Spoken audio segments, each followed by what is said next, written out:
of Caris. You know, like this, you always take the baby. So pull towards yourself and then upwards. Yeah, that was great. I would once again request everyone to please switch off your videos if you're not in front of the device. This is just a humble request to everyone. Switch off your videos. You're not in front of the device. Okay. Okay. The next question is how to overcome difficulties in identifying the anterior and the posterior fontanelle. Okay. So posterior fontanelle, when you palpate, it is a triangular shape. Okay. Posterior fontanelle is triangular shape. It appears to be bigger in size when you palpate. Okay. And the anterior fontanelle is diamond shaped. It is a very, very basic knowledge. So you just remember that there is a line, there's a sagittal suture.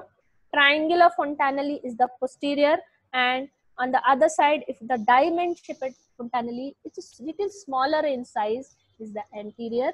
And as you do more pervaginal examination, and you know, you mindfully do the pervaginal examinations, keeping into consideration whether you are palpating the posterior, you will be able to train yourself which one is the fontanelle. Mostly you will be able to palpate the posterior fontanelle, because in occiput of anterior position, a well flexed attitude, you are going to see palpate only the posterior fontanelle. Right. What's your experience of sequential use of instruments care during LSCS in prolonged second stage and to avoid lower segment tears? Okay, so I think you are talking about using a forceps or a ventouse for delivering. Now this should be done only in floating head. Okay, in deeply engaged head, using the forceps as a vectis and all is not going to help. The best practice in a deeply engaged head is either to go for a Patwardhan's maneuver, which is a proper Patwardhan maneuver if the back is anterior, or a modified one, or a bridge delivery. These are much safer than if the push technique also. But if it is a floating head and you have diagnosed already that it is a floating head, then you can go for forceps application or a ventouse application only in floating head. Right, right. You have such clarity, Dr. Surekha, just fabulous. Thank you. How much degree of rotation is allowed in operative vaginal delivery? Now in forceps, I have already said the new guidelines. Now somebody is saying in UK mid cavity forceps are commonly used. Okay, so new guidelines, modern obstetrics, forceps full application, full rotation has to be there, whereas short of rotation, when you say short of rotation, it's a 45 degree is left, only that 1/3 has been left, so that can be allowed in a ventouse application. Right.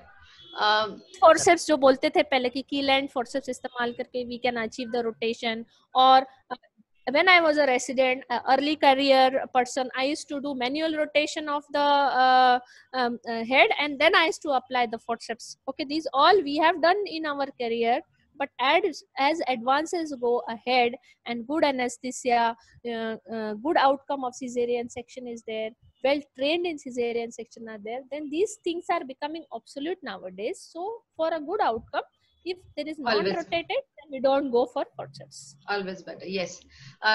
Dr. Mitali wants to know about training drills. Where is it available? Do you conduct them, the training drills? We are having a virtual lab in Jawaharlal Nehru Medical College, and we are having the SimMom trainer.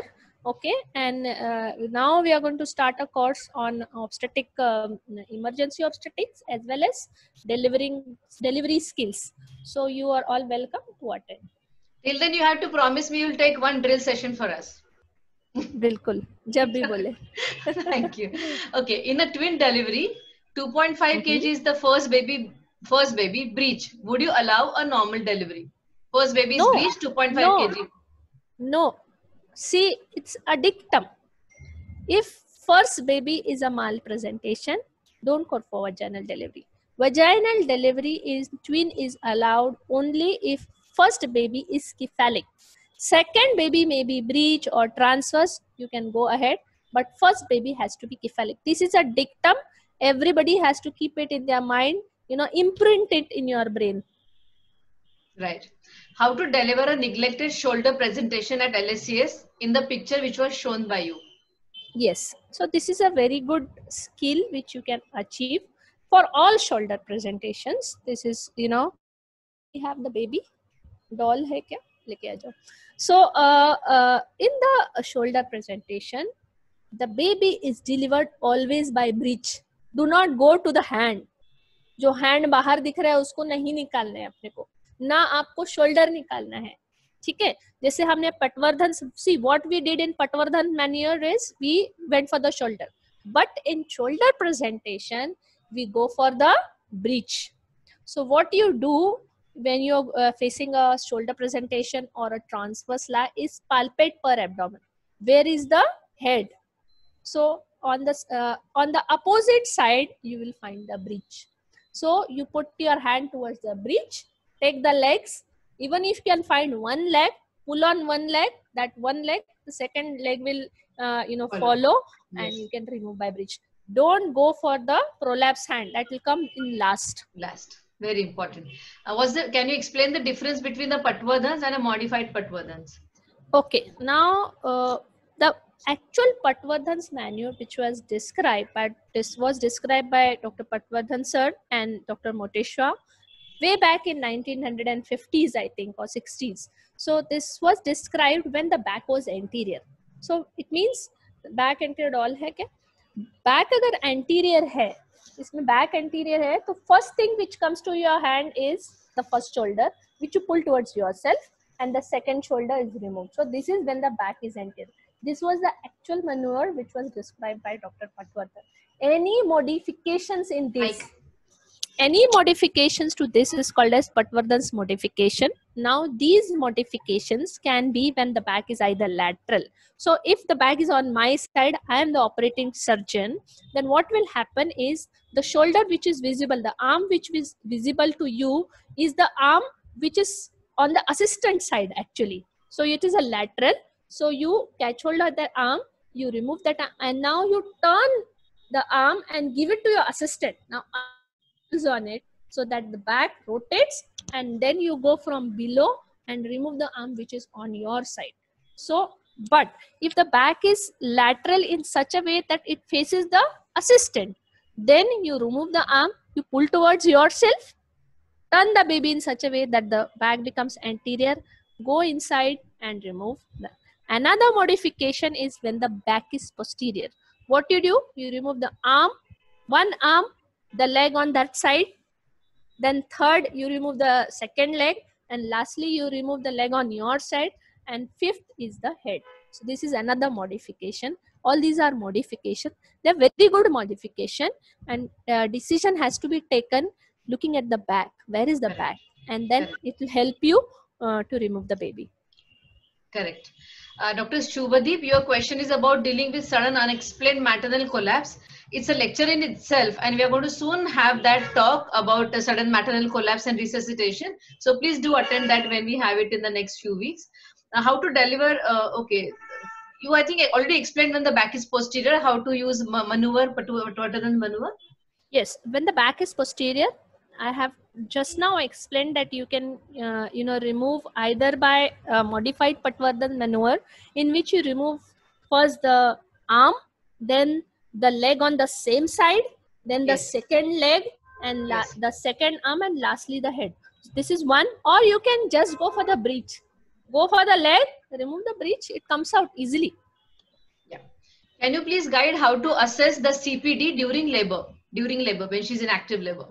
Okay. Already described this, but I will again repeat that you have to go for per abdomen palpation.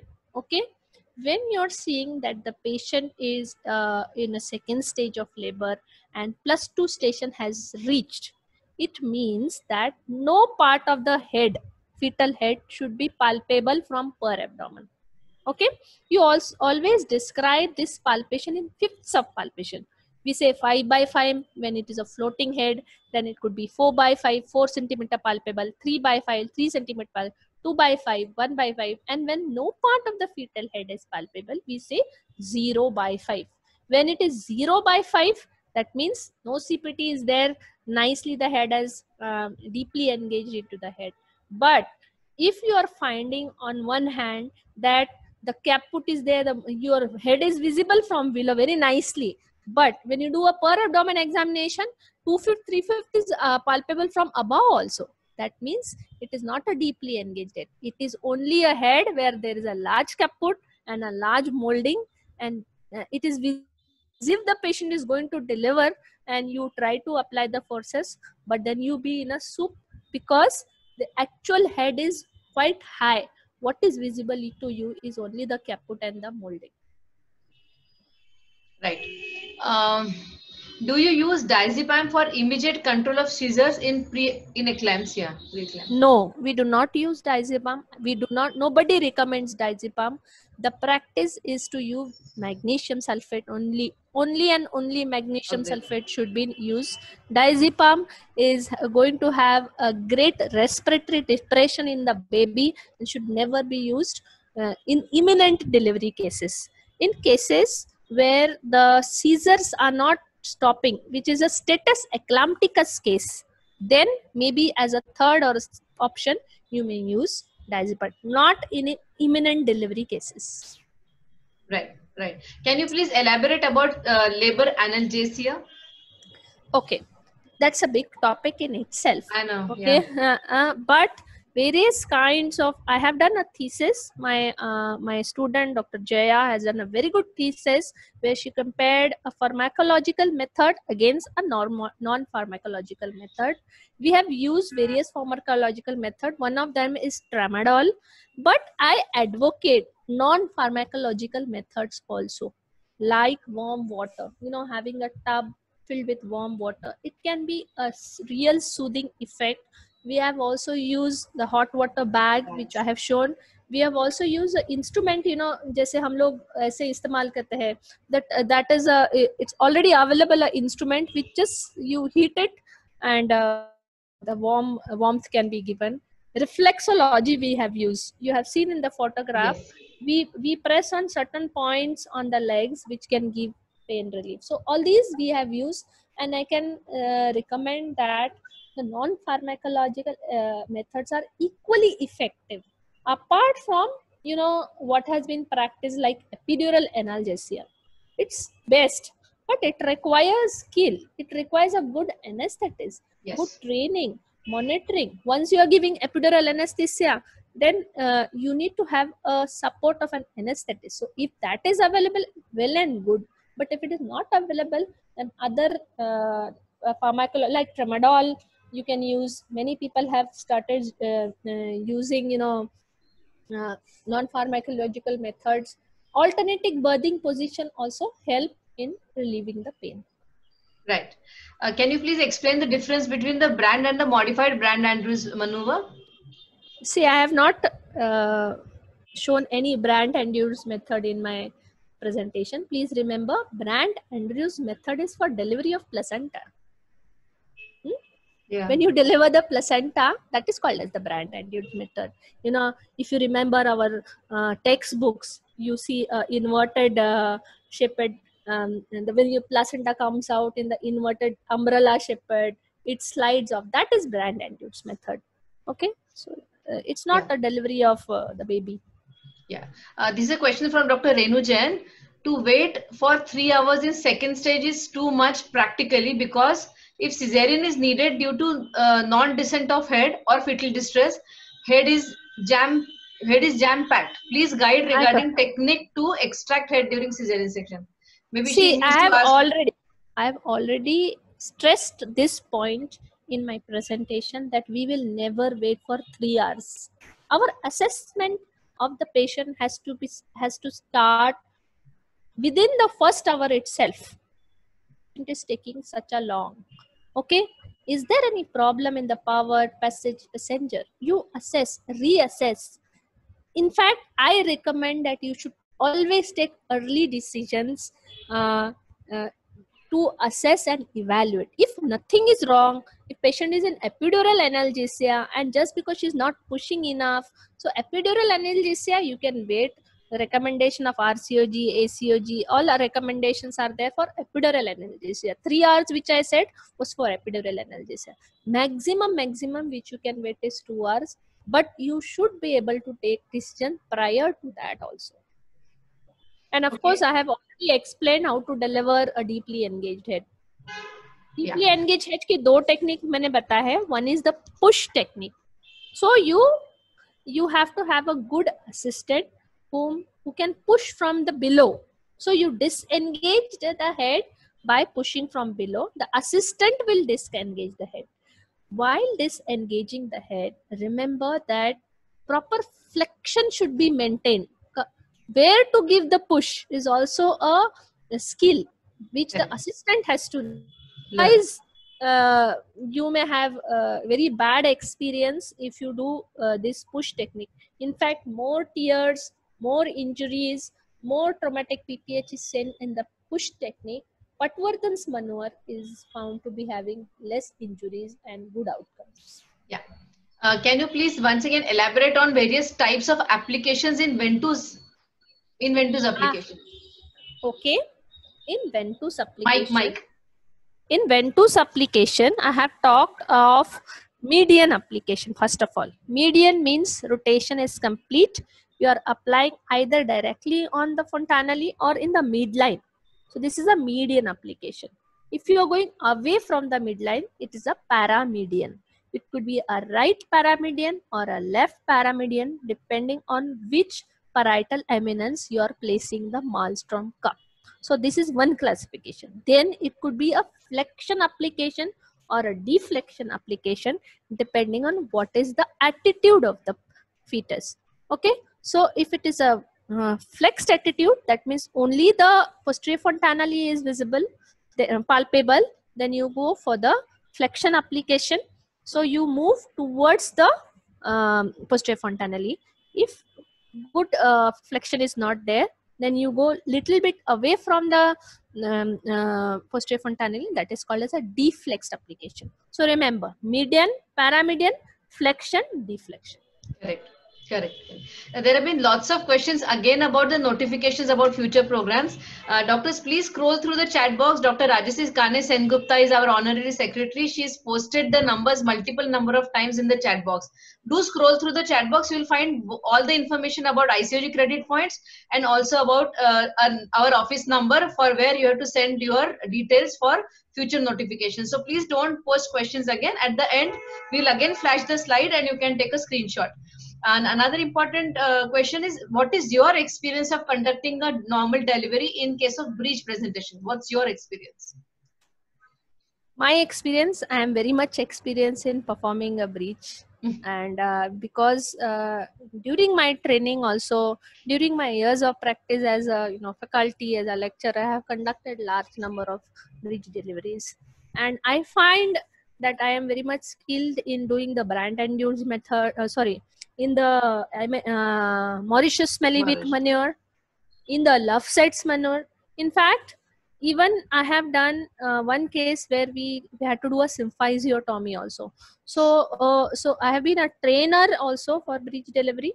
So my take on this is that pre-operative or pre-delivery assessment is very important. So you have the Zatushny score, which will tell you whether you should go for a vaginal delivery or a cesarean section delivery.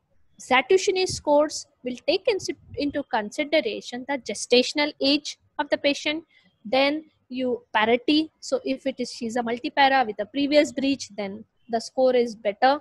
Then what is the dilatation of the cervix, what is the effacement of the cervix, and what is the estimated fetal weight. All these 5 points are taken into consideration in the Zatushny scores. With a good score above 6 score will tell you that okay. Now apart from that, you have to assess by per abdomen and also on your ultrasound what is the attitude of the head. If it's a good attitude of the head, so flexion attitude is there, then you can very well remove the baby. If there is a cord around neck, so you'll have this kind of extension attitude, so always facing somewhere else upwards, so that attitude is not good. So you have to assess what is the amount of liquor. If less liquor is there, oligohydramnios is there, you are going to face difficulties. So antenatal assessment, doing a good per abdomen examination, then a frank breech is better, nicely engages. So, and average size of baby, multiparous woman, spontaneous labor, all these are very good predictors of a good outcome. Never induce a patient of breech delivery. It's not, the guidelines are not recommending induction in case of breech, but spontaneous breech delivery, average size of baby, flexed attitude, adequate liquor, multiparous patients, all are good predictors of vaginal Fa- deliveries. Yes, fantastic. Yes.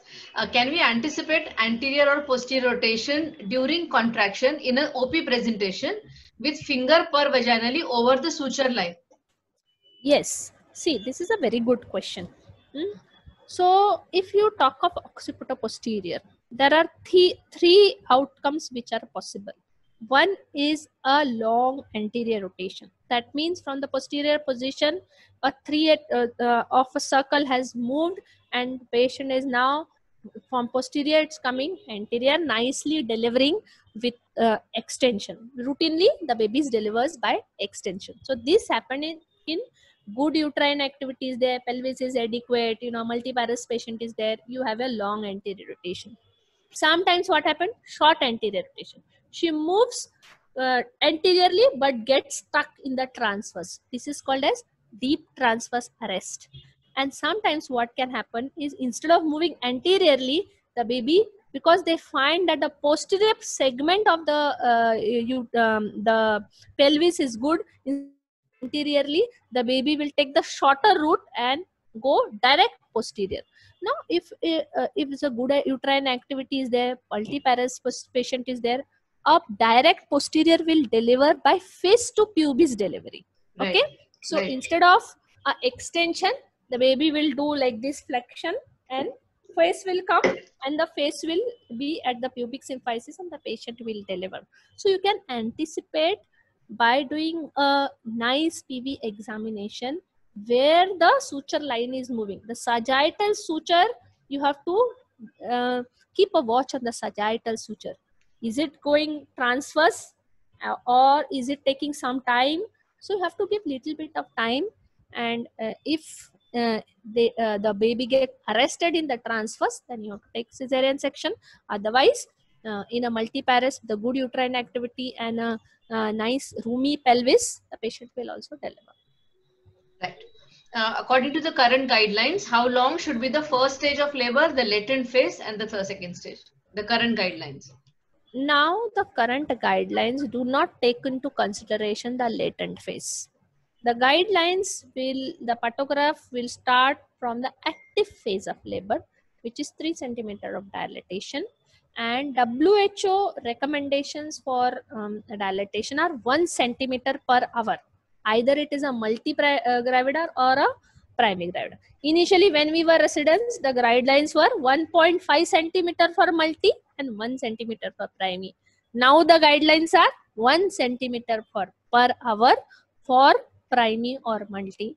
So if she has come to you in active stage of labor and she is 4 centimeter dilated now, she has to be full dilated in 6 hours. So I don't remember the person from West Bengal who had devised this system, of clocking the delivery also. At what time she will deliver. So if she's 4 centimeter, she should be fully dilated in 6 hours. 6 hours. If she's 5 centimeter, within 5 hours. 5 hours. So that is how it is. Right, fabulous. How to deal with sudden intrapartum asphyxia in second stage of labor? Okay. Now again, it will depend on what is how imminent the delivery is. Okay. So what is the station? She's fully dilated. She's in second stage of labor. But if the head is high up and you find that the station of head is not adequate enough and she's going to take time, okay, then you have to take a decision for cesarean section. If the head is low down at +2 station, criteria for forceps are being fulfilled, and you can apply a forceps and deliver. But in case of fetal distress, remember that forceps is better than vacuum. Vacuum is going to take time for the Yes. chignon to form, and Yes. the delivery is imminent. So a forceps is much better, but this will be dictated by the station of head. If the station of head is +2 at the outlet, you remove by forceps. Rotation is head high, it will take time for descent. Go for cesarean section. Okay. I'm very bad with short forms. What IOL is best for floating head? IOL. Floating head, I have already talked about. See, for me, I can do all kinds of maneuver. I will remove with breech a floating head also. Okay, or give a adequate incision, wait for the baby, wait for the liquor to drain, allow the floating head to come down into your incision, don't panic and remove the baby. That is good enough for me. You may use an instrument like a forceps. I had the videos, but I did not put because there were too many videos, so Yes. I did not insert that video, where you can use both the blades of the forceps to nicely remove the floating head, or even a ventouse can Yeah, very nice, ventouse works really well. very well, very well. Yeah, yeah, Ventouse yeah, are very well. yeah. How much degree of rotation is allowed in operative vaginal delivery? This have already answered this question. I will repeat again that in Yes. forceps we need to have a completely rotated head with the sagittal suture of the baby corresponding with the AP diameter of the pelvis. However, in case of ventouse application, short of rotation can also be acceptable, and during your pulling maneuver, you can rotate the baby and remove. Yes. There's so many compliments. I have to really search for questions in between. How good is the Kiwi cup? What's your experience? It's very good. We are using Kiwi cup all the time. Our residents are using it very easily, and very nicely we can achieve the delivery. Okay, if there is molding, then how to assess the rotation? Because if rotation is insufficient, then forceps cannot be used. And if molding is there, then ventouse can't be used. That's absolutely correct. So you're absolutely on the right point when you say there is molding. Degree of molding is important. If it is the third degree of molding, already you have your judgment is there. It is a CPD, okay. And in cephalopelvic disproportion, you are going to have a molding. The degree of molding itself is telling you that now this patient should not be taken for an instrumental delivery. You have to go for a cesarean section. Of course, it is very difficult to assess the rotation. You are not able to palpate the sagittal suture or the fontanelles when there is a large caput and molding. It indicates that either the passage or the passenger is a problem. Better to go for a operative, that is a cesarean section in this case. If I have to buy the vacuum, should I buy a Kiwi cup or a routine silastic one? See, both are important. If you are not well trained, okay, now depends on the training. Even a Kiwi cup is very simple and not costly at all. You should have it handy. But if you really want to do a vacuum assisted delivery, then a silastic cup with a good suction machine works very well. Yes. Not very costly. Yeah, this is a question from Dr. Meeta Bansal when she mentions that in UK the mid cavity forceps are commonly used. Then why in India they are now obsolete? Yes, now this is a very important question, man, and very pertinent that you brought this up here on this platform, because all these obstetric skills, they are not being well handed over to the next generation. There is some problem in the training, I think. When we were residents, we used to nicely see the breech deliveries. Now it is becoming almost absolute. Vaginal breech delivery is becoming, nobody is seeing breech delivery, and they are getting frightened if they say the legs or the breech climbing the perineum. So this is a problem of teaching and training, I think. When we were residents, mid cavity forceps been being applied. Now only we are applying the outlet forces, considered as safe and good practice. That's why we advocate that outlet forceps only should be used. Mid cavity forceps requires much more skills and may lead to more perineal injuries, more third degree, fourth degree perineal tear, not acceptable to our population also. See, we have to, if we are in a standalone practice and only obstetrician of that hospital, we have to deal with other things also, violence against doctors, outcome is poor. What you nobody is going to help you in the court of law. Yeah, there's one important comment by Dr. Nambiar. She says she has given up on these forceps because Indian women are smaller in size and therefore these low forceps are, I don't think, not suitable for us. That's her You comment. have to judge, madam, what is the size of the pelvis, what is the size of the baby. If it's a huge baby, then please don't use it. Okay, so that Yeah, also is a clinical judgment. right, right. If patient is in second stage and suddenly there is a cord prolapse, what to do if the fetal heart is normal and when the fetal heart starts dipping in second stage, the Fetal cord heart is, is normal. Fetal heart is normal. Cord has prolapsed. Head is imminently seen on the perineum. Go for the forceps application. You can deliver very nicely. yeah. Huh? Okay. And fetal heart is dipping. See, again, depends on the delivery is imminent or not. The word is used here is imminent. She's going to deliver within 2-3 minutes. No need to take for cesarean section. But Correct. if it Plan. is difficult, you cannot deliver her, you cannot use a vacuum or forceps, then take her for cesarean section with all the maneuvers. You have to do quite a lot of maneuvers to Maneuvers. displace the head, take her to Yes. the OT. Better to Yes. apply forceps. Yes. Yes. And with lot of adrenaline release. It's a panicky situation, Total and panic. I can tell you various experiences where I have gone to assist in private or setup also. And what I find is that in a standalone practice, it takes a lot of time for the anesthetist to reach the Yes. OT. True. Okay, the calls are being made to the anesthetist. Minimum Anesthetic half will an hour. die. Half an hour. Okay, and after that, for the spinal, for everything, it takes 45 minutes at least. That is my experience. Right. Now, in I can narrate to you one experience when I was in Mahatma Gandhi Institute, Yeah. and we did not have the new maternal child wing, which is now very nicely equipped. Our labor was away from the OT almost 500 meters. So 400 to 500 meters away from the labor room or OT was situated. And we had a patient who was a VIP patient, and she was in the second stage, and somehow she got stuck in the second stage. Though everything was fine, the bearing down efforts, we got stuck in the second stage. And both of us, two of us were professors, and we ourselves lifted the patient, put the patient in the trolley, pushed the trolley. And you can remember how much chaos we create if we really want to push such patient and take to I the know. labor room. Can And we imagine. have to assure that the labor table is available. Okay, sometimes some other operation is going on.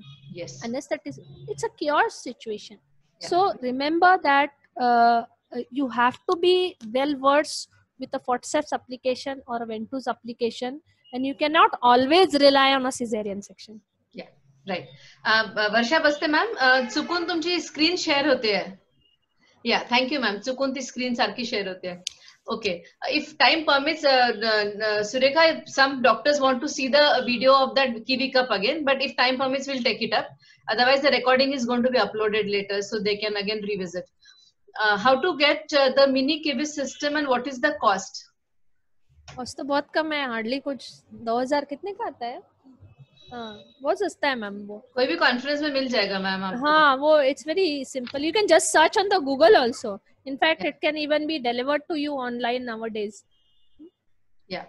There's a comment by Dr. Mitra Saxena. She says about that how to make out the cocciput. She said a good abdominal examination tells you the side of the spine, flexion of vertex, levels of occiput and sinciput. After this, if you do PV, it's very easy to make out the occiput. That's a comment from Dr. Saxena. Absolutely fine, madam. You follow the Leopold's manual.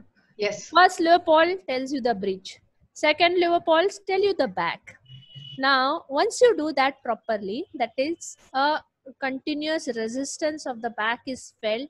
Occiput will always be felt on the side of the back. Sinciput will always be felt on the side opposite to the back.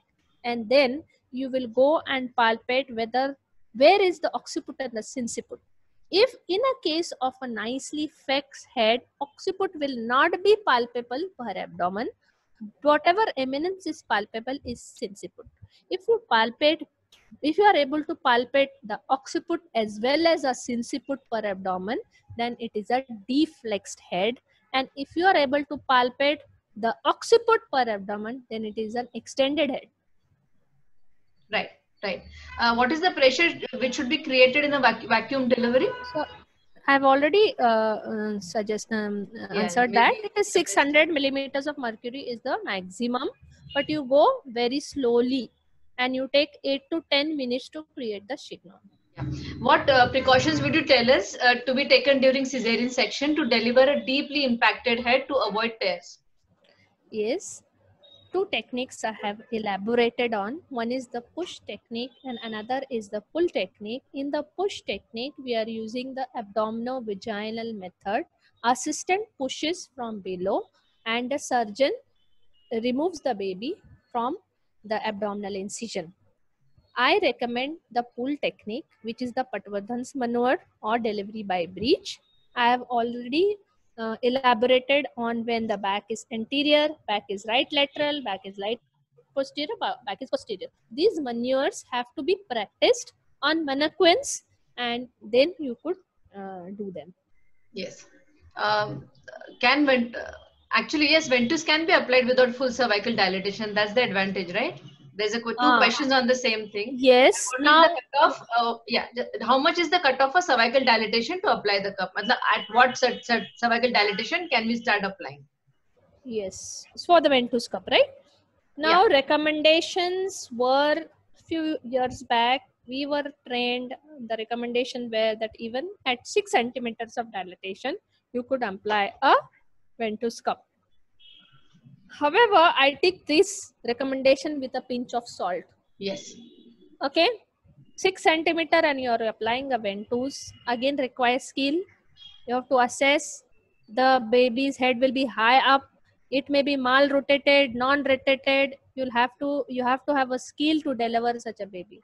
Better still, if it is 6 centimeter dilated, go for a cesarean section. If it is near complete dilatation, then you should go for instrumental deliveries. And that is by experience, I can tell you. Yes, yes. There are again a few requests for a Patwardhan method. Again, already she has explained 2 to 3 times. If time permits, we will ask her to demonstrate again. There are two more tips from Dr. Mitra Saxena. She says for this occiput thing, always use ultrasound on table.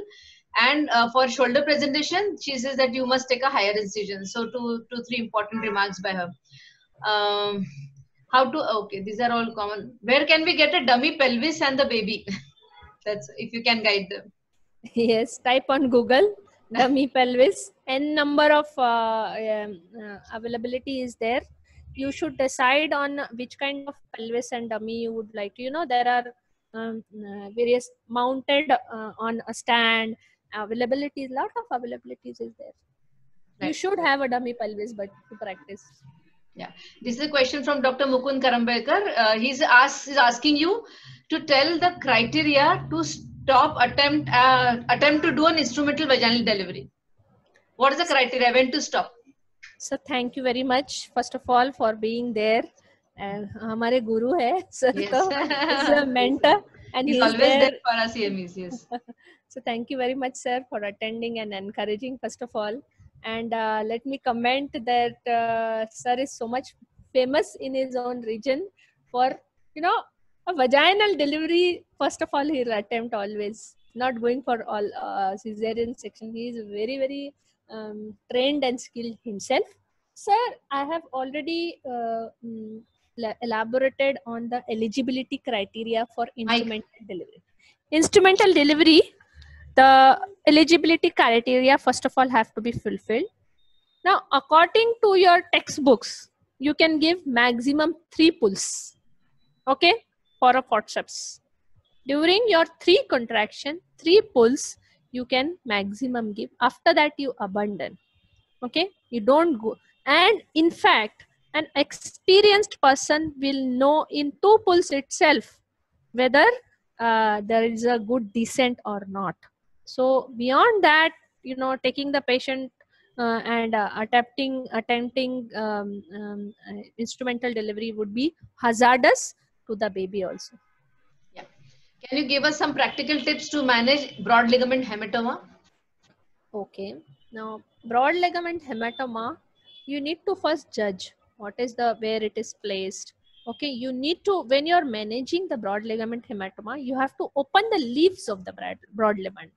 You open the leaves of the broad ligament, you'll nicely be able to open it and then examine how big is the hematoma, which is the bleeding vessel, identify it. Also be very careful whether the bladder is nicely pushed down, and visibility is important. And then once you find out that that vessel, you may ligate it. Sometimes what happens, you just have to evacuate that broad ligament hematoma, and you may have to take a decision to do a uterine ligation. So bilateral uterine ligation or same-sided uterine ligation will help in reducing that hematoma. Okay. This is another important question. If it's a big baby, no liquor, and uterus is retracted over it, how should we deliver such babies? Now again, this I suppose you are talking of obstructed labor where the liquor is already drained off. And again, very important to note that these patients will, lower segment will be too much stretched, the bladder is advanced. So you should have bladder should be catheterized. Always remember that the bladder should be catheterized in any cesarean section. Identify where the lower segment is, where the bladder is. Inadvertently you may open up the bladder otherwise.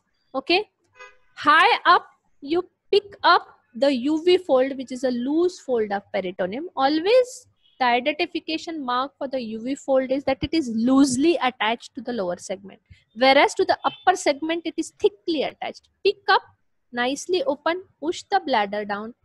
Mostly and in almost all situations, the shoulder will be presenting there, and you have to remove by Patwardhan manual, or you may go for breech also. Right. How to manage outlet contraction? Outlet contraction, antenatal assessment is very important. If it is an android type of pelvis, you never allow vaginal delivery, you go for cesarean section. However, if it is just borderline, you're not very sure where it is. See, what word you have used is contraction. Contraction means it's a total, so it doesn't have any vaginal delivery is not allowed. Right. But Right. slightly borderline, you're not very sure. It's not so that kind of pelvis, you may give a trial of labor, okay, and to assess the subpubic angle, the retropubic space, and the sacrococcygeal bay, and depending on that, you can decide whether you are going to give the trial of labor to this baby or not. Right. Right. Average size baby है तो निकल जाएगा, अच्छा size baby है तो अटक जाएगा. अटक जाएगा. Yes. Tips to deliver a OP position baby with poor progress. See, occipital posterior, 3 possibilities: long anterior rotation, delivery by extension. Short anterior rotation, the baby get arrested in the deep transverse arrest, go for a cesarean section. Nowadays, we do not recommend the manual rotation and application of forceps. When I was resident, we used to do that. You know, half hand method, full hand method, all those were described at that time. Nowadays, with good anesthesia, with good antibiotics, good skill of cesarean section, we go for cesarean section only in deep transverse arrest. Whereas in case of direct posterior position, the delivery may be achieved in face to pubis delivery if the pelvis is good, if the contractions are good, baby is average size, you may achieve a vaginal delivery also. Yes. If magnesium toxicity is noted in eclampsia, is there any role of injection levetiracetam? Do you have any experience? Magnesium sulfate toxicity, Yeah. The antidote is calcium gluconate. Remember only that. No levetiracetam and anything else. This is actually a catastrophic situation where you have to remember the protocols. When you say protocols, the guidelines, they are there in place because some research which has been carried out, certain practices which, so these are called as standard operating procedures. You imprint that in your mind and never deviate from them. So if there is a magnesium toxicity, it means that the patient is either in respiratory depression or respiratory arrest. So at that time, you intubate, you give calcium gluconate. No levetiracetam. Right.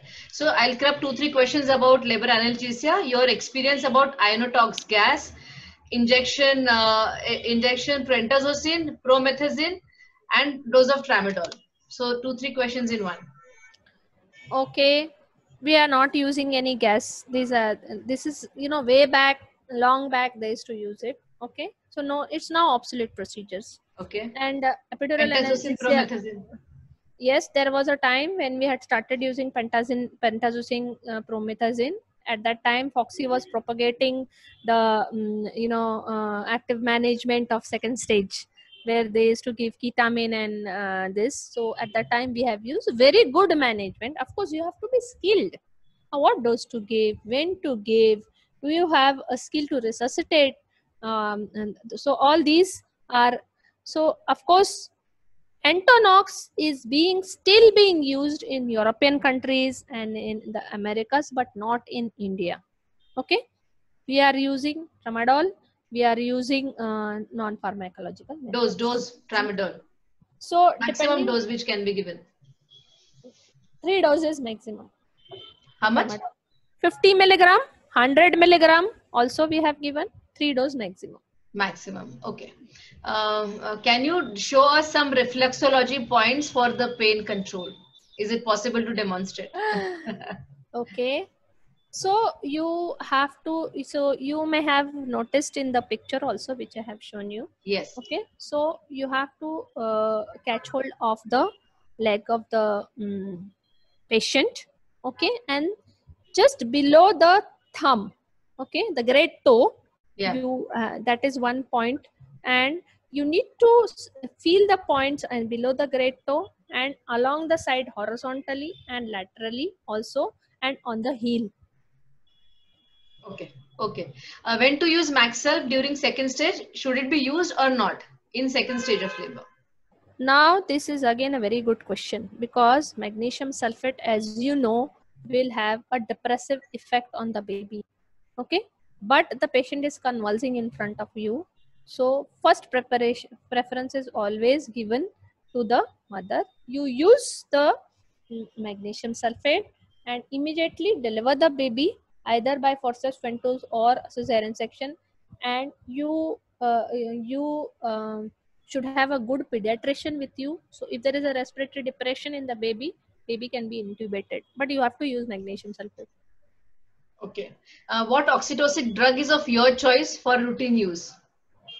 Now, if you talk of oxytocics and its use, they are used in various ways. It could be for induction of labor or augmentation of labor. So, depending on what is the cervical score, you do the Bishop score. The Bishop score is poor, you use prostaglandin initially for ripening. You may use Serviprime also, or you may use misoprostol, depending on what you prefer. We in our institute are using both misoprostol also, Serviprime also, with good results. But that is for if unripe cervix, you go for prostaglandin. Once the patient, the cervix ripens, and then you may go for oxytocin. But if the cervix is unripe, do not go for oxytocin. Oxytocin can be very well used for augmentation of labor. So if already the progress of the labor has progressed, but later on the contractions are not good, then go for oxytocin. At that time, do not use prostaglandin. Okay. So again, when using oxytocin, there is something called as the titrating method. Okay, so you titrate according to the need, whether she is a primigravida or a multigravida. That will dictate the dose of oxytocin, and in a titrating manner or a escalating manner, we have been taught in our residency 20, 40, 60 lena hai. Then you check the drip rate and find out how many contractions. So don't go directly for a large dose. Okay, go in a titrating manner, and when you achieve good uterine activity, which is by clinically we say 3 contraction in 10 minutes, yes, each lasting for 40 seconds. So this is called as good uterine activity. At that time, you will continue that particular dose. So oxytocin for augmentation, prostaglandins for ripening of cervix. Yeah. Another comment by Dr. Mitra Saxena in a deeply engaged head. She says also ask the anesthetist to lower the head of the patient. That also helps in dislodging the Yes, head. Yeah. Trendelenburg position helps. Okay, very well. And of course, but what my experience is Patwardhan's method, you should be very well versed with Patwardhan's method, and that can help you. And in fact, we are seen very less tears and good outcome with Patwardhan's method. Yes, true. This is a very basic question. Maybe you can take this up. How to assess effacement while doing a pervaginal examination? Okay, so effacement, now what we are assessing, initially what was taught and what is now taught. When we talk of assessment or effacement, it is the length of cervix which we are examining actually. Initially it is to be expressed in percentages. Yes. 20% efface, 30% efface, 60% efface, the subjective score. But now we say in length of cervix, how much length of cervix has been taken up. So you remember that during the labor, the cervix shortens, the length of the cervix shortens and it gets taken up, and in the vagina, it gets, so that is called as effacement, taking up of the cervix. Nowadays, it is documented as the length of the cervix or percentages also. So Right. thin, very thin, papery thin cervix is fully effaced. Right, right. What to do if the back turns posteriorly during a vaginal breech delivery and head now gets stuck up? What should I do? Now, when we go for a breech delivery, always and always remember that when you are just assisting also in assisted breech delivery, always try to keep one of the principle of breech delivery is keep the back anterior. If the back is trying to move posterior, again you manage and keep the back anterior only. If the back has gone posterior, that means you have done a very poor job as a provider, and you are going to face huge problems if the back goes posterior and the head gets stuck up. No manure can help you. Maybe a symphysiotomy will help you. I know. Scary. It's scary. Okay. Even something like a Zatushini's manure also cannot be done, where we push everything inside and do a cesarean section. This is the time when you should be at least aware of something which is called as symphysiotomy. Once in a lifetime, maybe in your 30 years of practice also, once in a lifetime you may have to do a symphysiotomy, for which always a red rubber catheter should be placed on your trolley to identify the urethra, because urethra is in the midline. If you want to give the incision on the symphysis pubis, the first thing you will encounter will be the urethra. So keep the red rubber catheter always on your trolley. So you identify the urethra by putting the red rubber catheter. Okay.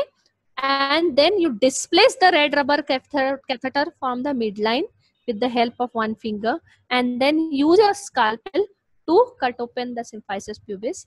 When you are doing a symphysiotomy, only the anterior fibers of the symphysis pubis are cut open, not the posterior fibers. पूरा का पूरा नहीं काटना है. Just a little give way of the symphysis pubis and the head may get dislodged. So I recommend that so many, I don't know whether the video of symphysiotomy is available on the net. We have it because we have conducted trainings which is called as the emergency obstetric care training for medical officer, and we used to train for the breech delivery and symphysiotomy. So we have the video, but I don't know whether it is available. But you should watch once in a lifetime. You may have to take a bold decision. Right, right. Do you practice external cephalic version? Do you recommend elective vaginal breech in a primary? We practice and train also for external cephalic version. So there are criteria in which patient you go for external cephalic version. Okay.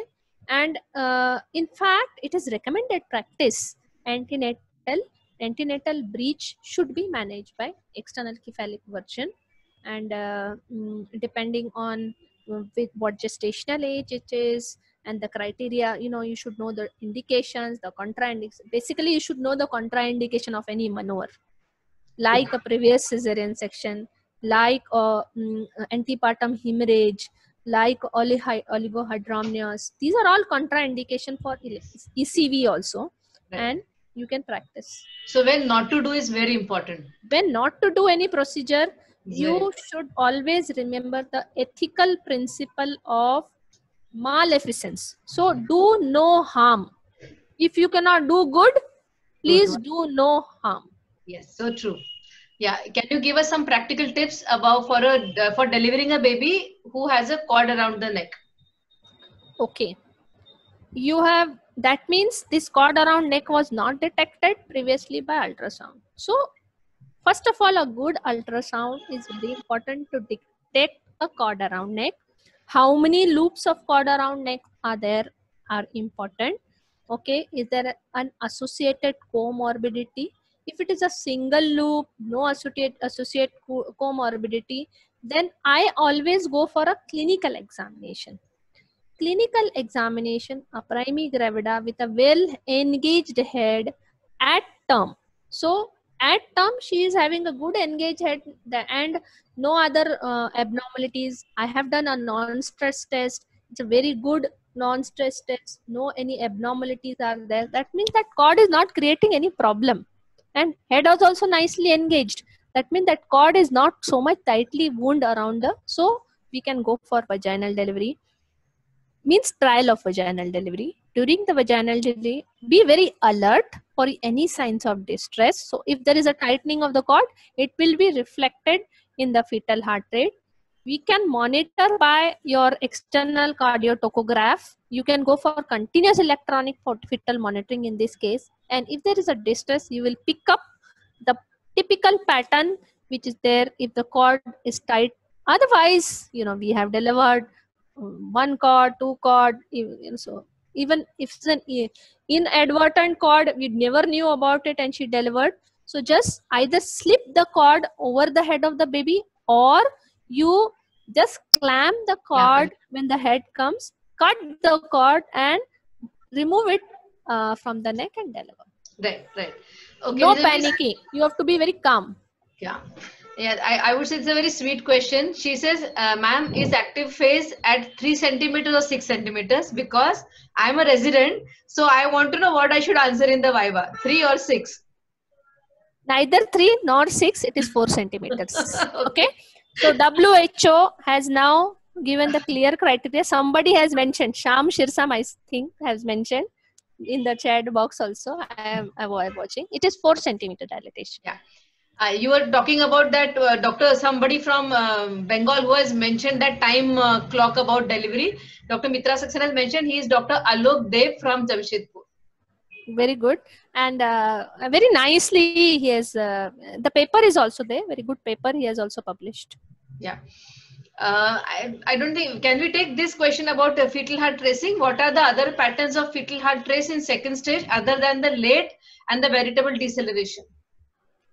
There are so many, there's a big lecture, and I think Nagpur OBGYN Society itself has arranged Dr. Arul Kumaran's lecture on CTG tracing. Very nicely he has described this, and I'm going to talk on CTG on 6th of July for the Delhi OBGYN Society. So you kindly attend it. There are various kind of traces available. Now, when you talk of a CTG, 5 things you should note. 1 is the baseline. What is the baseline? So baseline should be between 110. So new recommendation are 110 beats per minute to 160 beats per minute. Initial recommendation were from 120 to 160 is a normal baseline. Now recommendations are from 110 to 160 is a normal baseline. Then we look for accelerations. There has to be 2 acceleration. Each acceleration lasting for 15 seconds and rising by 15 beats per minute. Such 2 acceleration in a 20-minute race. This is the second criteria. Third criteria is good beat to beat variability.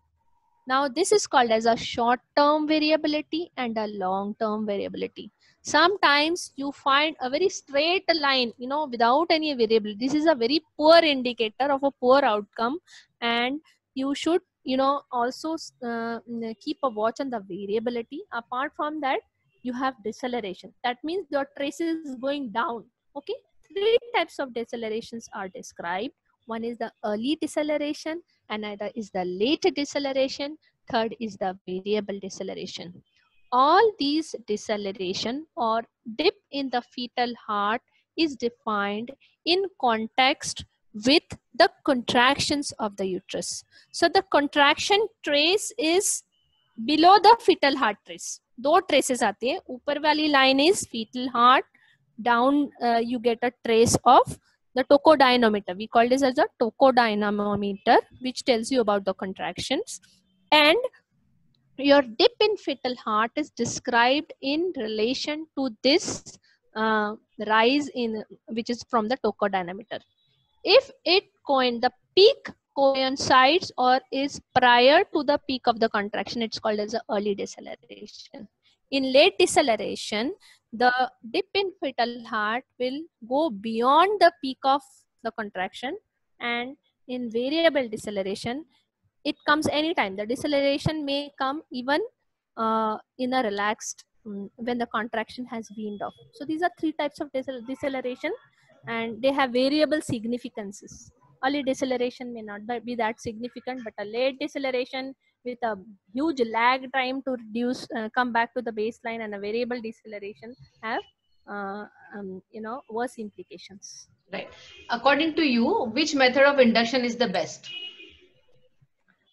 This depends on which gravida the patient is. Is she a primary gravida? Is she a multigravida? What is the cervical score? So you do the cervical scoring. In the Bishop score, we see the cervical dilatation, effacement, consistency, position of the cervix, station of the head. Depending on that, we score.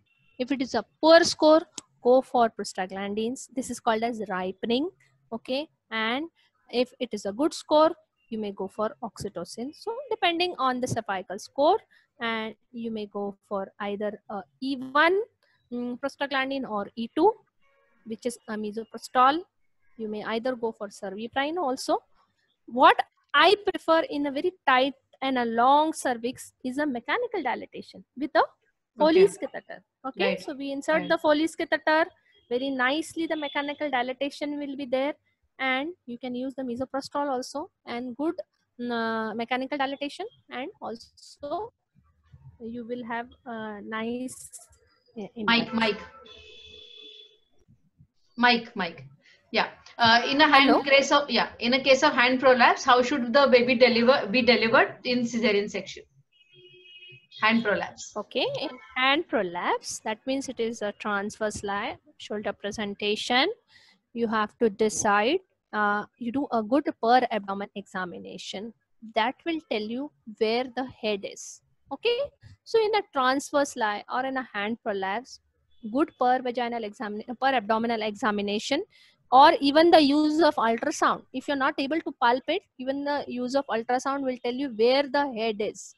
So wherever the head is, on the opposite side, you will find the breech. Okay, so after you give an incision, never go for the shoulder, never go for the head. Go for the breech. On the side of the breech, you put your hand, catch hold of the leg. Whichever leg is coming into your hand, catch hold of it. If you cannot catch both the legs, pull on the leg which is coming in your hand, and automatically the other leg also will be delivered, and then you catch hold of both the legs and deliver the baby by breech. Very important. If instead of the leg you catch hold of the arm, then what to do? Then reposit the arm back in the uterus and search for the leg. Yeah. How to deal with asynclitism? Okay, this is again a very you know, now what is asynclitism? That we need to first know. Okay, so when the so it's a tilt of the head. Okay, it's not a biparietal diameter which is presenting. Because of the tilt, a slight tilt in the head, what is happening? That the super subparietal diameter is getting engaged. Super sub means below the one parietal eminence and above the other parietal eminence. So again, super subparietal diameter gets engaged depending on the pelvis, type of the pelvis, whether what is the posterior segment. You may find that the a synclitic head also, progress of the labor has to be monitored, and you may find that with a good posterior segment, a synclitic head also gets delivered vaginally. But of course, you need to judge the passage that the pelvis.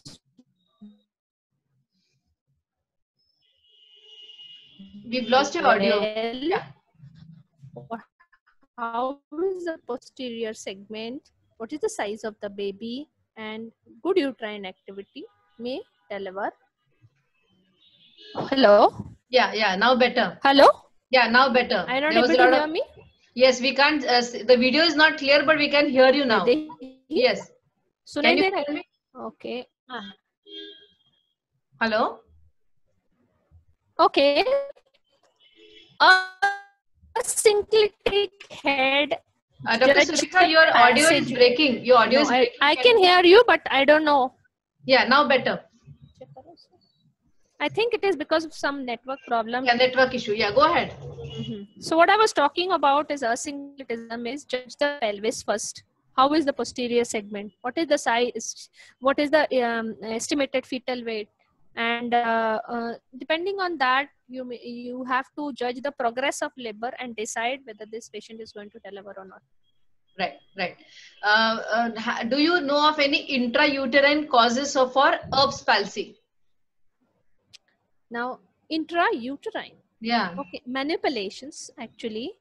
Certain manipulations which we have been describing, so many instrumental deliveries, and even in breech delivery, if instead of pulling too much, so how much traction you are giving, instead of giving too much traction on the neck, is proper suprapubic pressure in a downward and backward manner if given, may prevent these complications like Erb's palsy or so don't pull too much. Even in shoulder dystocia, do not pull too much on the head to disengage the head. You may cause a Erb's palsy, which is more dangerous than a clavicle fracture. If you do a clavicle fracture, it may be good enough. Humerus fractures heals very well, but not Erb's palsy.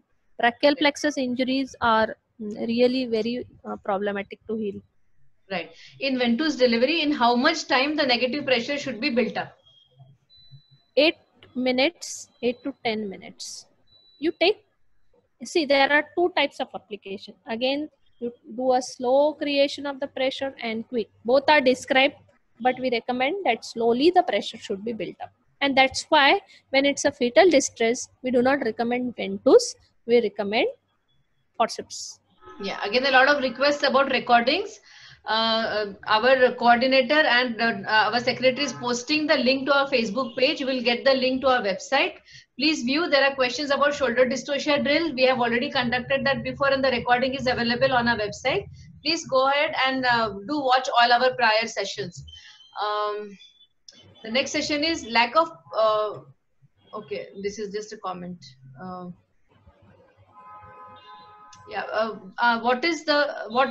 Please tell us about the sequential use of instruments during vaginal delivery. Now, I hope, I think she is talking about, the participant is talking about whether you should use forceps first or what is the sequence? Yes. What is the sequence? Yeah. See, eligibility criteria has to be determined, and the indication for instrumental delivery has to be determined. If it is a fetal distress, then if the eligibility criteria for forceps are being fulfilled, better is the forceps. Again, it also depends on what is the skill of the provider. If the provider is not confident in using the forceps, please do not use it. Go for the ventouse. Whichever instrument you are confident, please use only that instrument. If you're not confident in forceps, you will injure both the baby and the mother. So remember that your confidence level is also important. How much training what level of provider you are. So if you are a peripheral provider, or you are in an institute, or you are trained well, that is important. That is very, very important. So many a times in providers who are middle level trained prefer a Ventus application. Many of the private practitioners who are having standalone practice prefer Ventus application with Silastic cup. Okay. And contemporary healthcare providers also prefer forceps.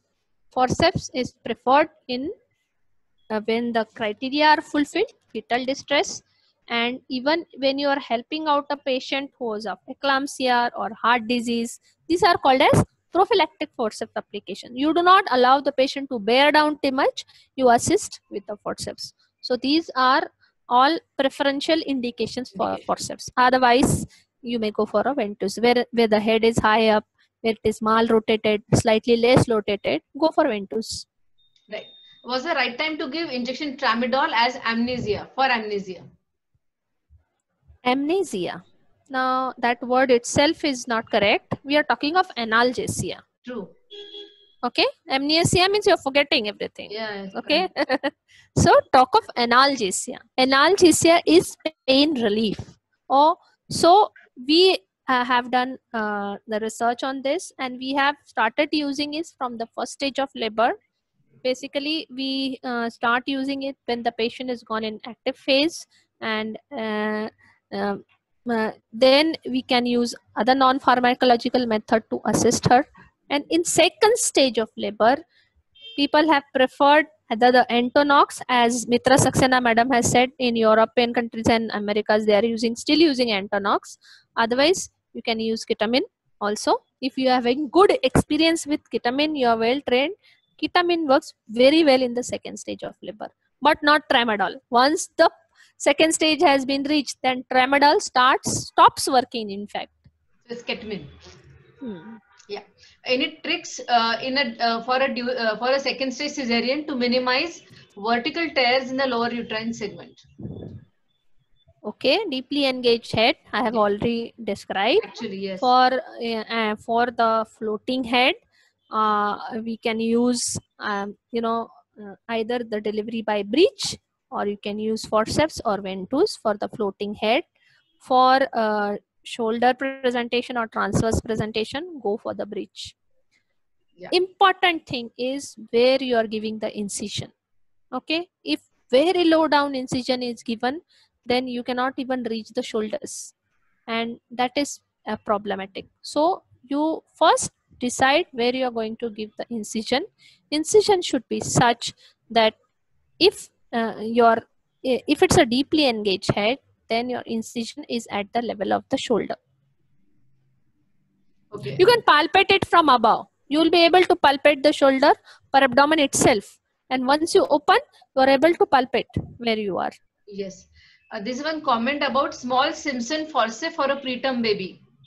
You have any experience? I do not have any experience for Simpson forceps. So if the person can describe, I will be happy to learn. Yeah. Okay. If you can take this up, how can we use operative vaginal delivery in a floating head? Yes, I have described that operative vaginal delivery in a floating head during cesarean section. Either use a ventus or a forceps. I would prefer to use both the blades of the forceps and or even the Silastic cup. Very nicely, you can achieve the delivery by ventus. Yeah, so there are a few requests about where they can get these kiwi cups. So anybody is aware of the distributor, please post the contact number in the chat box. People can take it up from there. There are 2-3 questions where they can get this kiwi cup from. Dr. Maninder Ahuja said, I think Amazon also has it, so you can check up there as well. It's there available. Yes. Yeah. Another trick from Dr. Mitra is to rotate and push the head up. I think this is for the deeply impacted head. To rotate and push the head up and ask your assistant to keep the hand in the vagina, and then also ask the anesthetist to keep the head low. So all that helps. When to release that pressure. Is the push technique. Yeah. That is the push technique.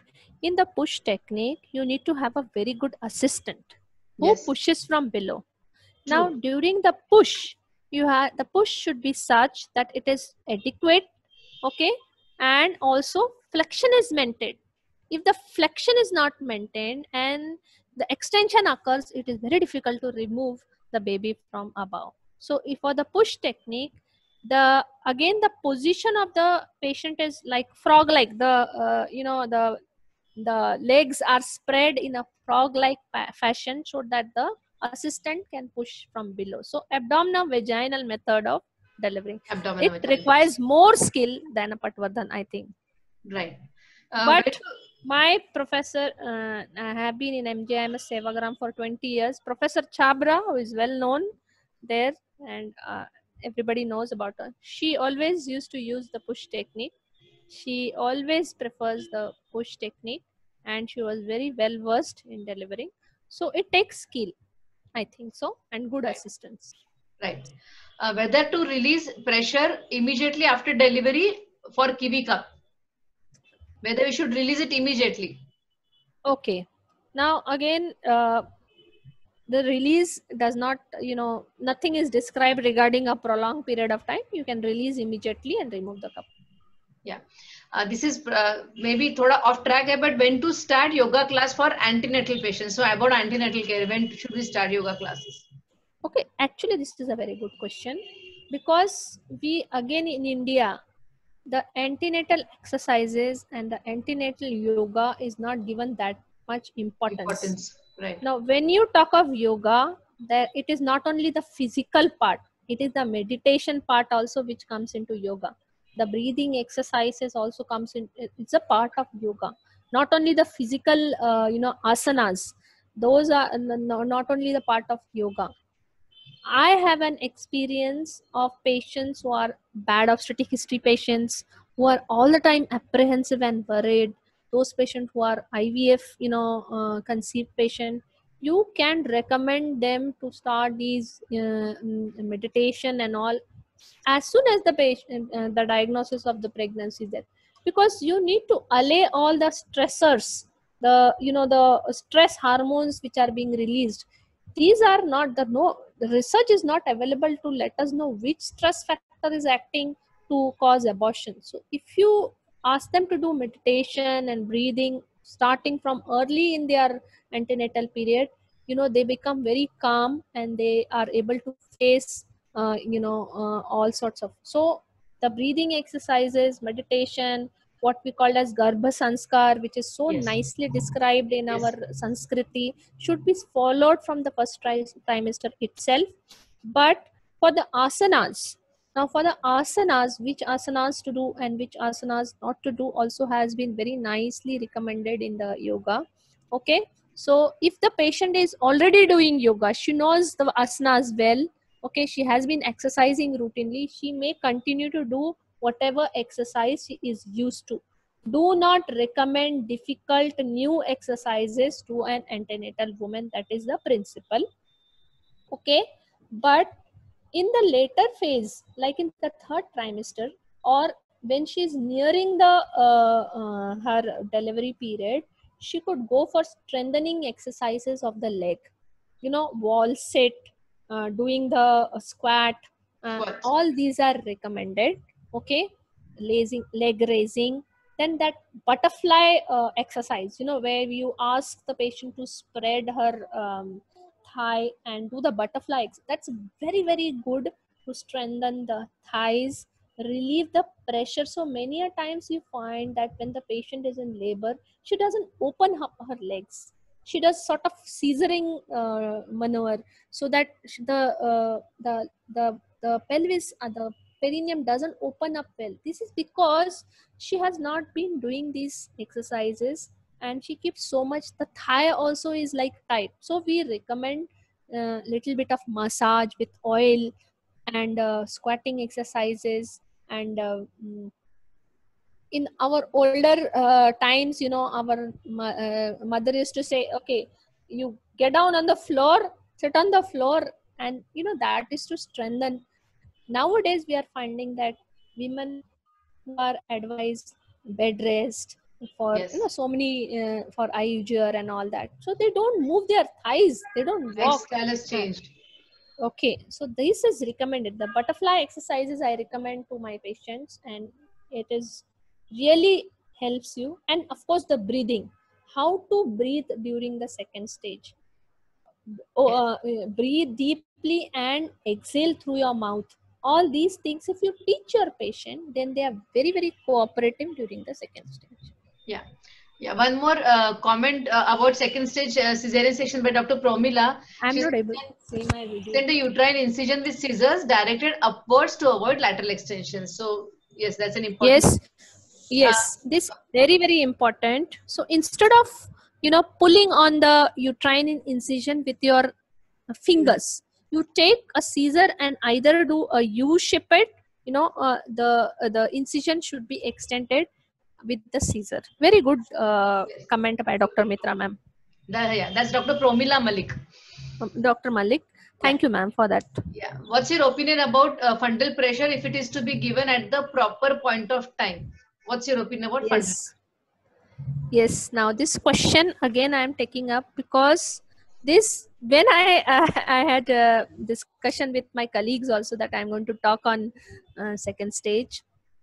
At that point of time also I had a sort of a debate, and that fundal is good if it is given properly.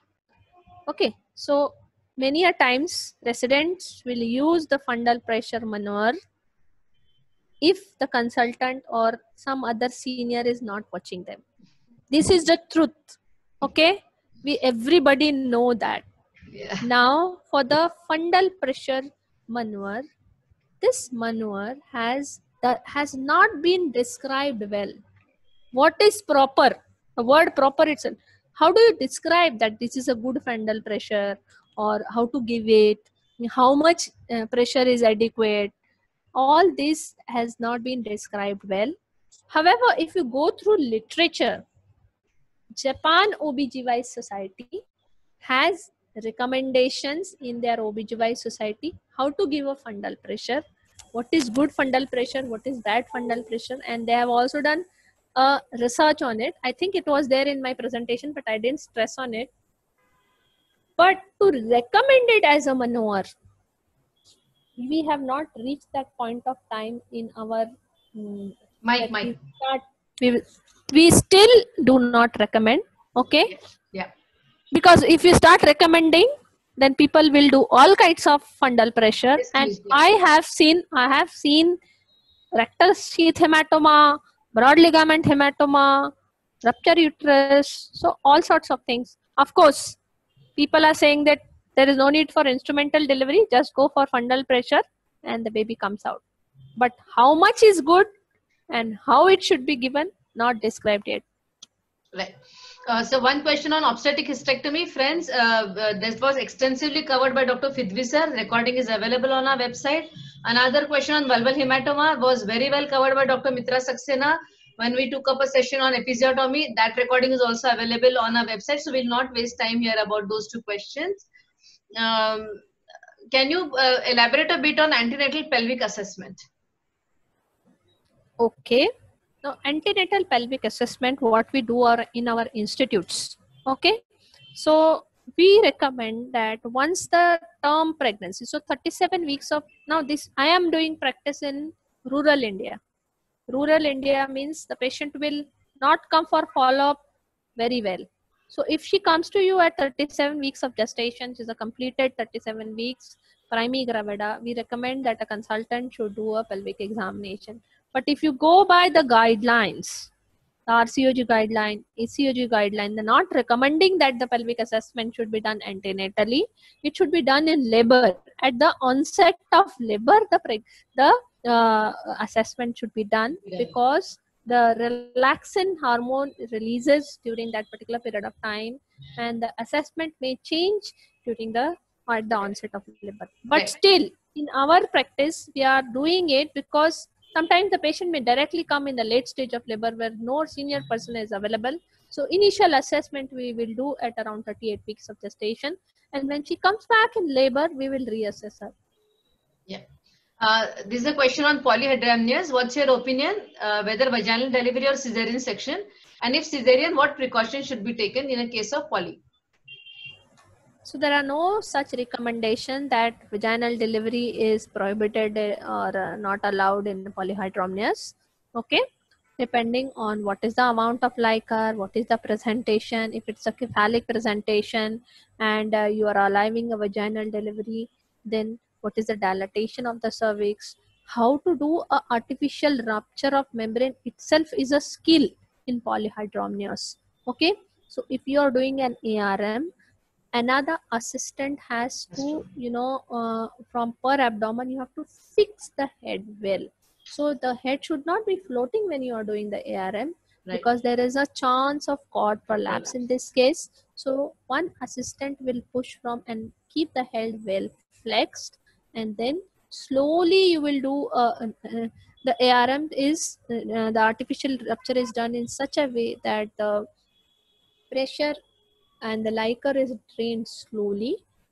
Do not remove your hand immediately. Okay, keep your hand in the vagina, in the cervical canal till the liquor is drained and the head get fixed and well applied to the cervix. Keep a watch, be alert for the cord.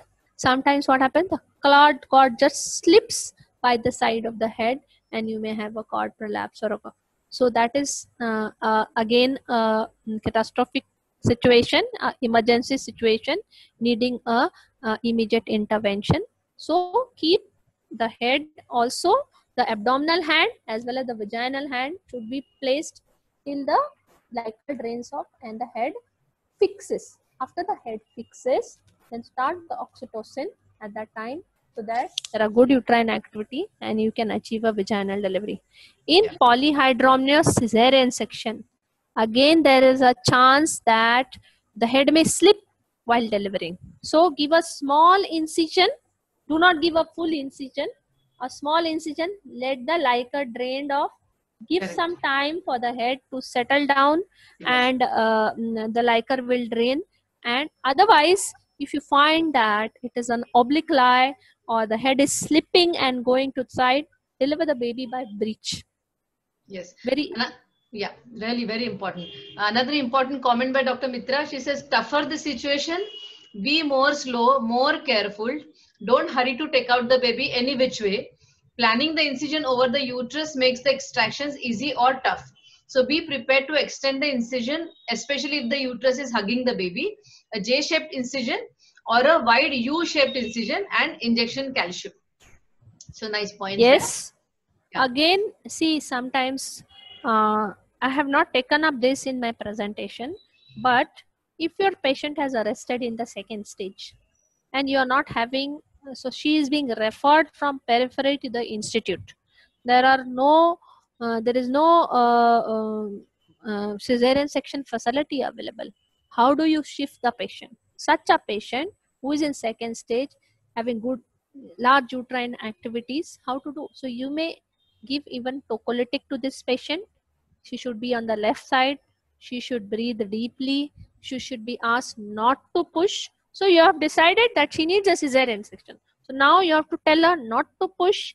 Okay, give a pillow below the hip so that elevation of the hip is there, and then you give tocolytic, and then you of course transfer the patient to the institute or a tertiary care center by informing the people in the labor room that such an patient is being transferred and she has to directly be taken to the. So all these important tricks are there. Yeah. This is a question from Dr. Varsha Baste, ma'am. Do you advocate injection Drotin as a good analgesic drug? Drotin is very good drug, madam, and Foxy had carried out one training also on the active management of first stage and active management in second stage. Drotin in intravenous drip infusion form is very good dilator. Okay. And Dr. Mitra is saying the injection Entonox is a very good alternative if only if an anesthetic is available. So Entonox. Okay. Dr. Surekha, it's 7:35 almost, and there are still a few questions left. Do you still have the stamina to go ahead, or should we wind up? Yeah, no problem. No problem. Okay. How can we manage PRES? P-R-E-S. Okay, so this is posterior. So this is a syndrome in patients of PH or preeclampsia, we can say severe form. Now, in this patient, the patient is complaining of blindness, first of all, or diminished vision. So vision is getting reduced, and this is a posterior. This syndrome is usually encountered in a severe preeclampsia case. Now, when you want to manage this patient, you have to rule out any other cause. So CT scan may be advisable or MRI may be advisable in a patient depending on what the general condition is. This general condition is a comatose patient, eclamptic patient, then you have to go for MRI to rule out a cerebral hemorrhage or cerebral hematoma. If not, if it's a pure press syndrome, then the management is delivery of the patient is the management. Once the delivery has been accomplished, then it resolves on its own. So this syndrome is such that it resolves on its own once the delivery has occurred and the pathophysiological changes of eclampsia and preeclampsia have over the time the patient's vision improves. Yeah. Can we use Maxelf in preterm babies even if it's a respiratory depressant is one question. Now, magnesium sulfate Mike. has a protective effect, you know, on preterm, and there's again this is a very it's a topic in itself. So if the patient is convulsing in front of you, magnesium sulfate is the drug of choice. Whether the patient is preterm or a term, that doesn't matter. If Right. she's convulsing, magnesium sulfate is the drug of choice, and it has a protective effect on the baby. Yeah. In a term patient with leaking, with poor dilatation of cervix, maybe a poor bad Bishop score, what is used for induction? Yes. Term patient leaking, we use prostaglandin. If the membranes are ruptured, so you see if it's a high leak or a low leak, membranes are absent, then prostaglandins can be given sublingually or orally. And you still do for the prostaglandin, but you do not use them vaginally. Dose? Now, prostaglandin dose, misoprostol, how we use in our institute, depends on what gravida she is. If she's a primary gravida or a multigravida. In a multigravida, we always start with low doses. Misoprostol, you know, you cannot always judge how the patient is going to respond to any prostaglandin. Start with a small dose and judge how she is responding. Your response will tell you the next dose. We start with 25 microgram and then we progress to 50. 4 to 6 hours is the half-life. So we repeat every 4 to 6 hourly. Basically, we wait for 6 hours. Then you go for 50, 50, 50. Maximum dose which we give is 200 microgram for a term gestation and a live baby. Okay, term gestation and live baby will require a lesser dose.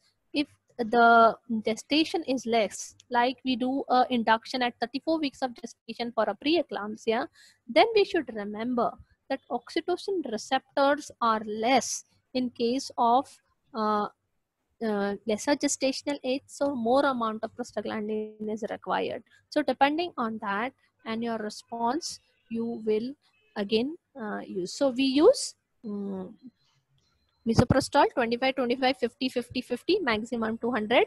And of course, before you give the next dose, you reassess the patient. What are the contractions? If his contractions are there, the dilatation is there, you don't give the next dose. Right.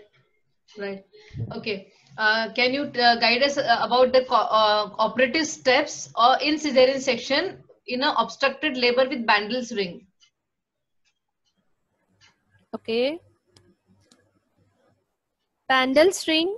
So I have already the image I have already put in my presentation.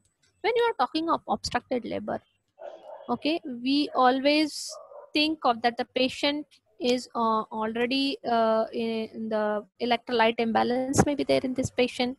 The baby is already distressed, and you have to take a proper consent regarding what is the situation.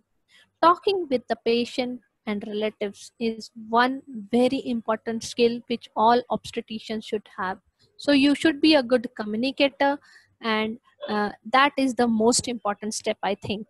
Okay. And of course the operative steps are like you anticipate that the bladder would be advanced, you anticipate that there will be the lower segment will be too much elongated, and if there is a Bandel's ring, you have to decide on the operative site itself whether you could deliver a baby or you need a relaxant anesthesia. So you have to request the anesthetic to give a relaxant anesthesia. You will need a general anesthesia in this case, and again you have to be careful that you don't open the bladder, and you either deliver the baby by Patwardhans or by breech. And you need a good assistant, very good assistant is needed.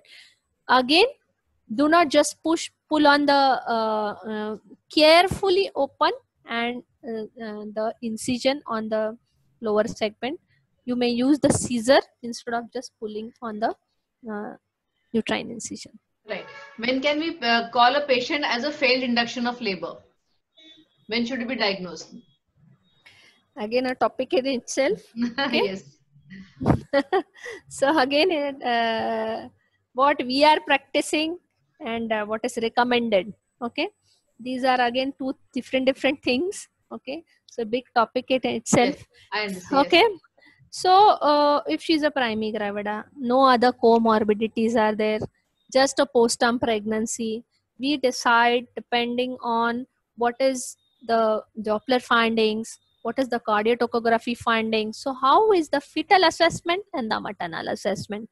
If she is a low risk patient, that means she just postpartum, 42 weeks have been completed and you are inducing, no other finding is there, you have used complete 200 misoprostol and she is not responded. What we do in our institute, we just try to find out if that misoprostol is potent enough or not. Okay, so sometimes the potency is not there of the drugs, they are not preserved well. So depending on that, we will decide whether you need a mechanical dilatation for this patient. So failed induction depends. And again, what was taught to us that once you do the ARM of the patient, the sun should not set twice on a patient who you are already artificial rupture of membranes has been done and oxytocin has been started.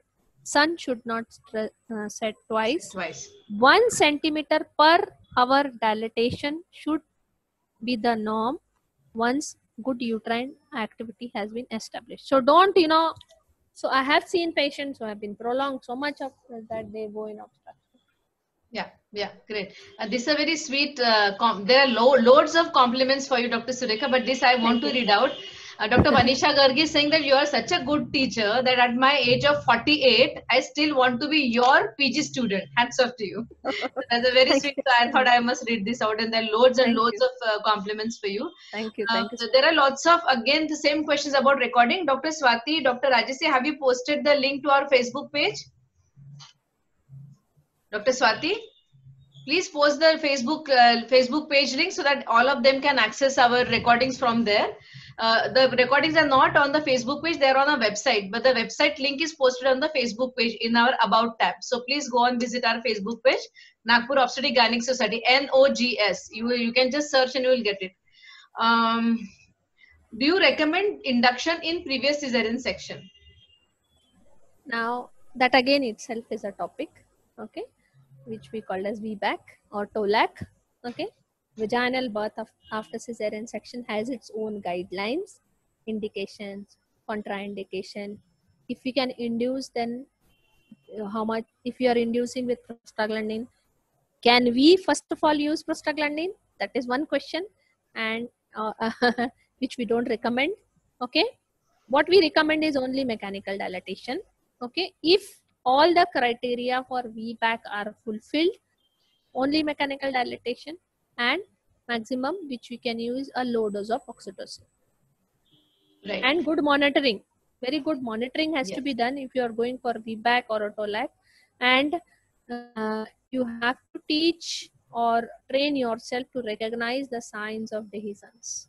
Then only you should go ahead with this. Yes, yes. Thank you, Dr. Anita Rajoria, for that very sweet comment. She says we want to be the permanent students of DG Organ. So thank you, Dr. Anita, for that very, very sweet comment. Very Uh, nice comment, and I also would like to follow the same. Permanent student of DG Organ, me See, also.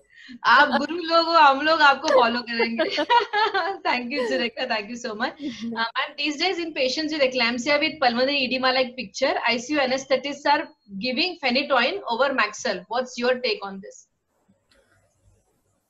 Now, all the obstetrician, please remember, only magnesium sulfate is the drug of choice for eclampsia. No phenytoin sodium should be given. Okay, these all practices have to be abandoned. Cocktail regime which we used to give. Okay, we have seen how the patient's conditions. Nobody has seen the cocktail regimen. These nowadays students don't know what was the cocktail regimen at all.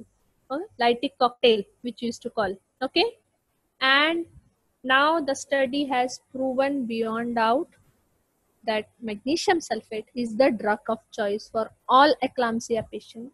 First drug of choice, no phenytoin sodium, unless there is any other cause, epilepsy is there, a patient is not responding, so then you may go for. Please do not go for phenytoin sodium. This is the final dictum and has to be taught to everybody. Yeah. Was the role, any role of mifepristone for cervical ripening? There At are term, at term. Yes, there is research going on for mifepristone. People are using mifepristone for cervical dilatation also. Okay, and there are various regimes available also. But we do not actually follow that regime. We are using either the mechanical dilatation or we are using misoprostol, Sarviprime. These are the ones which are in practice. At research level, mifepristone is being used. Yeah. Can we deliver compound presentations vaginally? It depends on what type of compound presentation it is. If it is a cephalic hole with just fingers, the hand by the side of the head and good dilatation is there, you can deliver. But if it is more complicated, then you should assess and you should go for cesarean section. Okay. How many times maximum Sabiprim gel can be instilled for induction? 2 times. 2 times only. What should be the time gap? We usually say more than 12 hours, not before 12 hours. You should not be repeated before 12 hours. Okay. The resident who asked you about active phase has mentioned that ma'am, Williams 25th edition, page number 433 mentions that active phase begins at 6 centimeters as redefined by gynecologists and Society for Maternal Fetal Medicine. What should we say? WHO recommendations and WHO definition is so. When you answer this, for as a postgraduate and as a teacher trainer, I will always tell you, whatever you say, give the reference. If you say, okay, Williams have said this and this and this is the then, we accept as an examiner. But if you say 4 centimeter of dilatation, that definition has been given by WHO. So you should be confident enough to give your references also. As an examiner, I will be able to accept that 6 centimeter if you give the reference, good reference. Yes. But Williams is quoting from where? That is also important. Is it just a single study or is it a WHO or RCOG or any other good organization which has done a proper research? What is the level of evidence? Level 1, level 2, level 3, level 4. Depending on that, the recommendations are given. Yeah. Maximum doses of meso for induction. Can we do reinduction after 24 hours? And if so, how many doses and how much? Okay. Now again, they depend on what type of patient it is. If no comorbidities are there, we have gone for reinduction after a 24 hours of rest. We assess the patient, and if there is no absolutely no effect on the cervix of the drug is not good, so we go for reinduction after 24 hours. We wait, we allow the patient a rest, we counsel the patient. Many a times what happens, with misoprostol, with any kind of recommendation, the patient is in the labor room for such a long period of time without reason. Okay, and the patient, her relatives are so much apprehensive that what you are doing with my patient for 24 to 48 hours inside the labor room. So to talk with the patient well, and then maybe you could go for a second, but not more than that. Dr. Suraka, it's 7:45. Thank you so much. So Yes. I think we should now, because the questions will never end. So Okay, maybe we thank can you take so up part 2 then in that case, but these questions are not ending and it's 7:45 and it's been a long session for you. You must be Thank you really so tired, but thank you so much. I mean, you've been so patient with so many questions. We'll quickly wind up this session. Thank you. Dr. Rajasi, are you there? Swati, Rajasi? Thank you, Dr. Maninder ma'am and Dr. I saw her name, Dr. Rajeshwari. I must. Rajasi, Swati. Rajasi, unmute yourself. Unmute. Yes. Yeah. I was not able to because I wasn't the host. Thank you so Okay. much. So we come to the end of a long marathon session. Thank you so much, ma'am. I think I am not tired at all because, as you know, I am a born, teacher trainer sort of. So I keep on teaching, and that's my passion. Rajasi, what happened? I think it's raining really heavily here. I think that's why it's causing a lot of network issues. Doctors, the link is posted about our DJ Organ website. Link is already posted by Dr. Rajasi. I think we've lost. She's still there. Rajasi?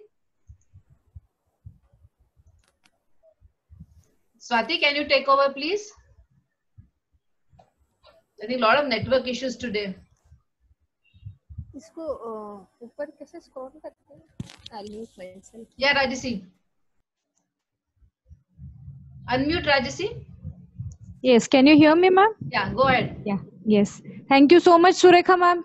It was a wonderful, long, marathon, mesmerizing session. And surely we all would love to be your PGs and keep learning from you all the time. Really, thank you so much. I feel like I have grown so old. No. We would like to have young and charming type of a teacher also, na? Thank you. Don't have to be old for so that. So sweet of you. So sweet. It was really nice. Thank you so much for your patience, and your vast knowledge was really impressive. It's wonderful to hear from you. Such a difficult topic, so well covered. No point has been left. Amazing. Thank you, ma'am. Thank you once again. Dr. Rachita, I would like to thank you for introducing our great speaker. It's because of your introduction we got to know that she's a 12th standard first merit today. That we did not know that. That's amazing. And as usual, Swati and Parul, really appreciate your efforts for smoothly conducting the session. All the technical hitches have been taken care of as always by you. Really thank you, girls. And we would always like to thank our participants who are our source of energy and strength and encouragement, who keep logging in all the time and staying till the end of the question and answer session. Even today, we had more than 800 participants logged in. As madam told, it's no less than a conference actually. And till now, we are still having more than 300 on board. Still go. They would love to hear from you, ma'am, but I think it's time to wind up. Dear friends, I have already seen so many of my students. I see my one student is Sukanya, and she says she is very happy to listen to me after 16 years. 16 Thank years, you, Sukanya. wow. Oh God. Sukanya is there. Okay. Thank you. And dear friends, I have already put the messages for the notifications and for the ICOG credit points again and again in the chat box. We shall be repeating it again. Also, a link to our website for accessing the recordings of the previous DGOGAN CMEs has been given. We shall be repeating it again. Please note these numbers. Please note the link, and you can access the recordings. In case of any problem, any trouble, any inquiries, feel free to call us on the NOGS office mobile number, which has also been given in the chat box. I thank ICOG once again for being always kind and giving us, granting our CMEs credit points. Really appreciate the support from Dr. Meg and Dr. Beniwale. Thank you so much always. With this, I would like to sign out for the evening. It's been a long one today. Wish you a very good evening. Yeah, Rajasi, just a moment. Dr. Maninder Ahuja is Thank you, Maninder ma'am. Yeah, Dr. Maninda ma'am, thank you so much for always encouraging us. Are you there? I just unmuted her. Oh, I think lots of network issues. I also wanted to unmute Dr. Mitra ma'am. She wanted to make some important comments. I think we've lost them. Network, I think this rain is causing a lot of problem. Are you there, Dr. Maninda ma'am? Dr. Mitra ma'am? I think they've logged out probably because they were just here for a second back. So yeah, Rajasi, go ahead. Yeah. Yeah. You can wind this I'm up. done, ma'am. Actually, thank you so much. I just Thank said you so I'll much. sign Thank out you. for the evening. Yeah, thanks once again, Dr. Surekha. Now take a break. You really need rest and a hot cup of coffee first. Thank you so much, Raj. Thanks once again. Vaidhi, you are always gorgeous as ever. Vaidhi, Rajasi. Look who's talking. Thank you so much. Thank you. Chalo, thank you everyone. Thanks friends Bye. for logging in and being there till the end of the session. Thank you once again. Do scroll through the chat box to note Dr. Rajasi's messages about all those important notifications. Thank you. Thank you once again. Bye-bye. Bye everyone. Have a good day.